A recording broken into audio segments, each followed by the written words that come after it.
Hi there crafters, Louise with you today. Thanks for checking out this video. It is a share for Kitaholic Kits for the month of October. I often let a paper sort of speak to me in terms of when I'm creating, and honestly this October kit with the Vicky Booten coordinating papers and the pattern papers, I just love the freedom of choice that we have. It's so easy to get creative because there's so much to work with. And this particular patterned paper with the circles immediately told me to add some stitching. And it's definitely a labor of love in terms of the stitching around those circles took quite a bit of time. But I really do think that the final outcome is so fun. So you get this really textured background without adding too much mixed media. So there's not a lot or not a great deal. Actually, there's no additional inks or sprays or anything like that, but you still get this textured background and the paper can still shine through. So I really did have a lot of fun in terms of putting this one together. Now, just to create a bit of a border, I have torn some strips of the plain coordinating papers, and that would probably have to be one of my favourite things from this particular kit. Is I love the fact that we've got these bright, super vivid patterned papers, but we've also got some neutrals to mix with them as well. So it really does make for great creativity and easy to put layouts together, which is pretty much what we're all looking for.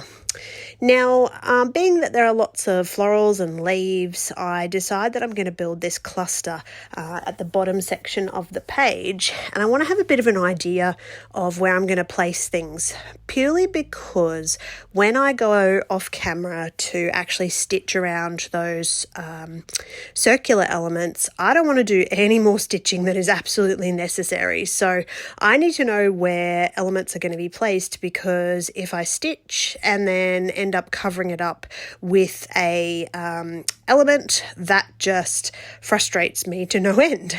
You can also see that I have pasted that little hello word title onto a piece of white cardstock, and that's going to help just lift it off the page. It was getting a bit lost in that busy background, so I put it on some white cardstock so that you don't necessarily lose it in the background. All right, I just want to show you a close-up of how the actual stitching comes together and what I do over the back side of the page, and it's purely just that I use quite a bit of sort of masking tape and bits and pieces to actually seal that stitching. So I think the great thing about stitching on a layout is that, you know, it doesn't have to look perfect on that back side. It simply needs to be visually appealing on the side that you're going to look at, and then everything else on the back you can cover up. I mean, you can even use a whole nother sheet of cardstock if you don't like the way the stitching looks on the back, and just cover it up and glue it down. As long as it's sealed and secure so that down the track your layout's not going to fall apart, that's really all you need to work with.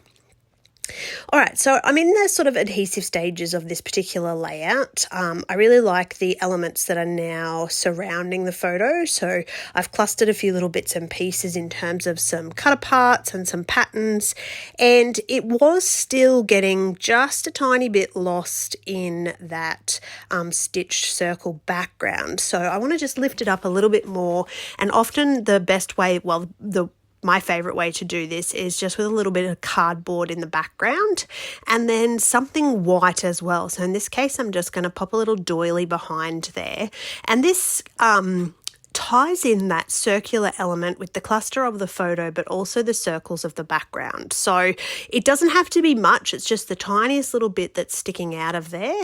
And then once I'm happy with all my layers, I'm going to glue everything down.